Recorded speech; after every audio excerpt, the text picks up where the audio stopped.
উমৰাংচুৰ কয়লাখনিত আবদ্ধ হৈ কৰুণ মৃত্যুক সাৱটি লোৱা খুচিমোহন ৰায়ৰ মৃতদেহ অৱশেষত স্বগৃহলৈ আহি পালে। আজি পুৱতি নিশা ৩ বজাত আহি পালে মৃতদেহ। খুচিমোহন ৰায় কোকৰাঝাৰ জিলাৰ ফকীৰাগ্ৰাম থানাৰ অন্তৰ্গত চিঠিলা মাজেৰ গাঁৱৰ নিবাসী আছিল। দৰিদ্ৰতাই কুঙা কৰা পৰিয়ালটোক সামান্য সকাহ দিয়াৰ উদ্দেশ্যেৰে খুচিমোহন ৰায়ে প্ৰায় ১.৫ মাহমান পূৰ্বেই কৰ্মৰ সন্ধানত উমৰাংচুলৈ গৈছিল আৰু তাতে কয়লাখনিত শ্ৰমিক হিচাপে কাম কৰিবলৈ লৈছিল খুচিমোহন ৰায়ে। তেনেকৈ কাম কৰি থাকোঁতেই হঠাতে আবদ্ধ হৈ পৰে খুচিমোহন ৰায়। উদ্ধাৰকাৰী দলে পঞ্চম দিনা উদ্ধাৰ কৰে খুচিমোহন ৰায়ৰ মৃতদেহ। মৰণোত্তৰ পৰীক্ষা সম্পন্ন হোৱাৰ পিছত আজি স্বগৃহ আহি পাই খুচিমোহন ৰায়ৰ মৃতদেহ। মৃতদেহ আহি পোৱাৰ লগে লগেই পৰিয়ালত কান্দোনৰ ৰোল উঠে। গাঁওবাসীয়ে ভিৰ কৰে খুচিমোহন ৰায়ৰ পৰিয়ালত। বিহুৰ উৰুকা সেমেকি গ'ল চিঠিলা মাজেৰ গাঁৱত। চিঠিলা মাজেৰ গাঁৱত বিহুৰ আনন্দৰ সলনি কান্দোনৰ ৰোল।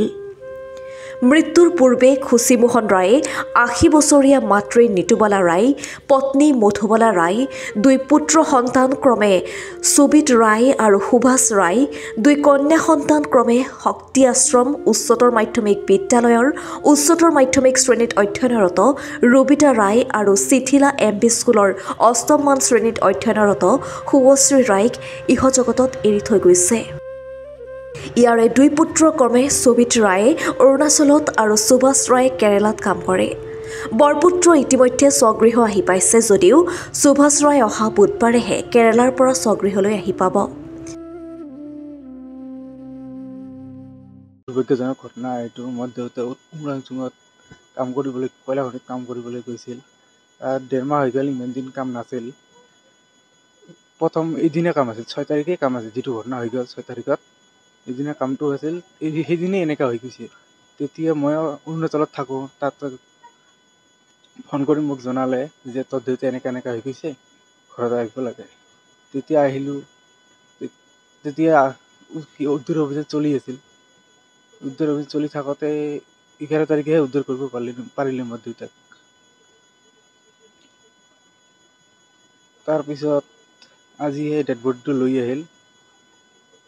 এতিয়া আমিতো দিন হাজিৰা কৰি খোৱা মানুহ, আমি চৰকাৰৰ ওচৰত অনুৰোধ জনাওঁ যাতে আমাক কিবা সাহায্য, আৰ্থিক সাহায্য দিয়ে। তুমি কি আশা কৰা? আমাৰ পৰিয়াল আৰু ডাঙৰ আমাৰ মানুহ নাই আৰু। আমি ভণ্টি দুটা, মা আছে আৰু মোৰ এটা সৰু ভাইটি আছে। আমি এইকেইটা মানুহ। এতিয়া চৰকাৰে আমাক এটা সুবিধা দিব লাগে আৰু। অসমৰ মুখ্যমন্ত্ৰীলৈ তুমি কিবা আহ্বান জনাবা নেকি? অসমৰ মুখ্যমন্ত্ৰীৰ আহ্বান জনাই যাতে আমাক পৰিয়ালক কিবা এটা সহায় কৰে যাতে। তো মই ডাঙৰ আৰু সৰু এটা আছে আৰু তলত 2টা ভণ্টি। সৰু ভাইটি ক'ত থাকে? ই গুজৰাটত কাম কৰি আছিল। তেওঁ শুনা পালে, এতিয়া তাত এনেই কাঠৰ কাম কৰি থাকে। তোমাৰ ভণ্টি দুজনী? ভণ্টি দুজনী। কি কৰি আছে? ই এটা 8ম শ্ৰেণীত পঢ়ি আছে আৰু এটা হাই ছেকেণ্ডাৰী পঢ়ি আছে। এতিয়া পিতৃ অৱৰ্তমানত তোমালোকৰ ব্যাপক অসুবিধাৰ সন্মুখীন হোৱা? এতিয়া অসুবিধা অলপ হ'ব। দেউতা এতিয়া নাই, গুচি গ'ল। এতিয়া চৰকাৰে কিবা সুবিধা দিব লাগে আমাক। এতিয়া ঘৰ চলা মানুহ নাই, গ'ল।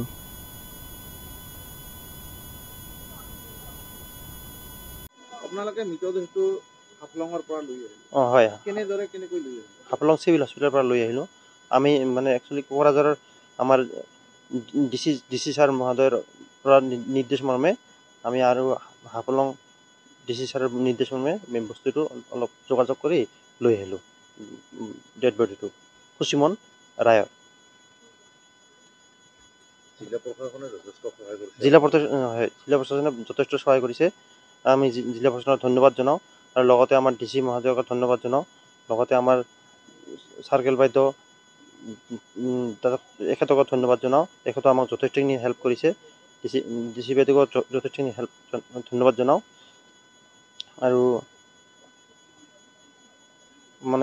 আমি আমাৰ অসমৰ শ্ৰীযুত ডক্টৰ হিমন্ত বিশ্ব শৰ্মাক ধন্যবাদ জনাওঁ। এখেতে আমাক মানে ডেড বডিত লৈ ইহঁতে অলপ সহায় সহযোগিতা কৰিছে।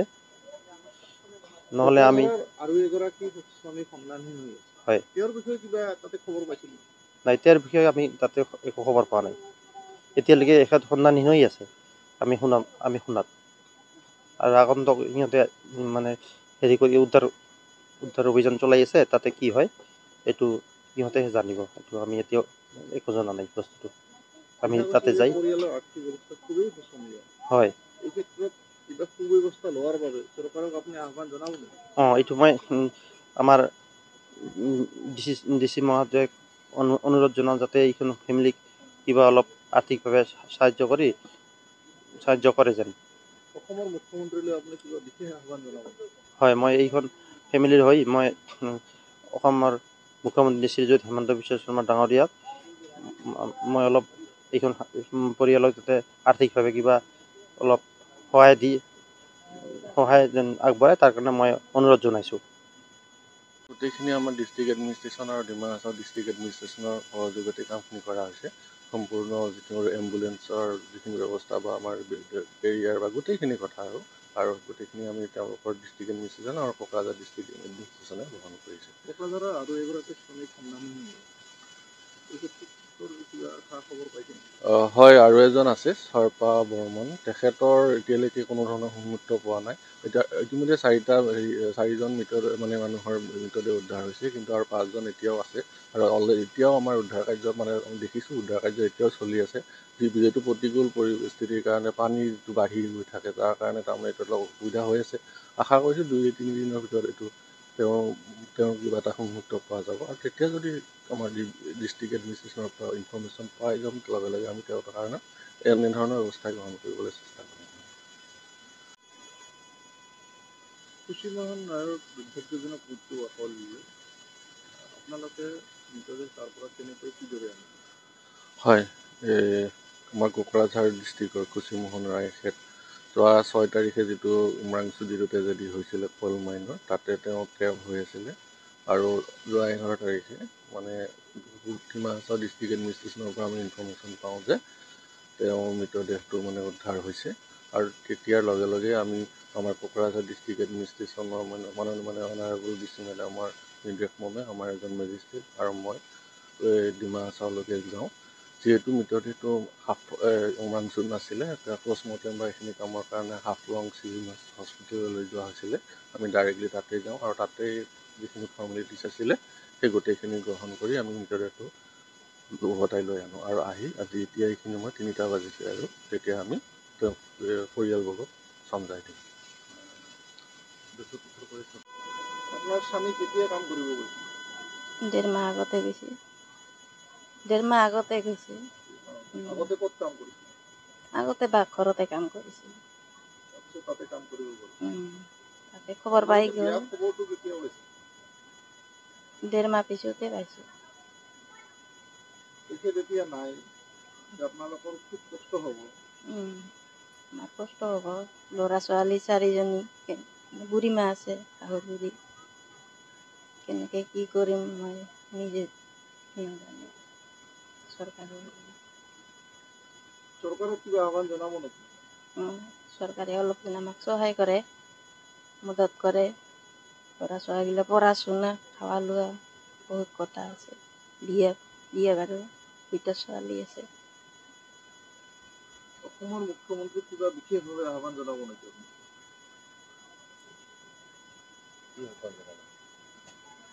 সেইটোৱে আৰু মোৰ 2টা ছোৱালী আছে, ল'ৰা আছে, আৰু মই কেনেকৈ চলিম? বিয়া বাৰু দিব লাগিব সিহঁতক। পঢ়া শুনাৰ দায়িত্বটো ল'ব ক'ব নেকি চৰকাৰে? পঢ়া শুনাৰ দায়িত্বটো চৰকাৰে যেন লয়।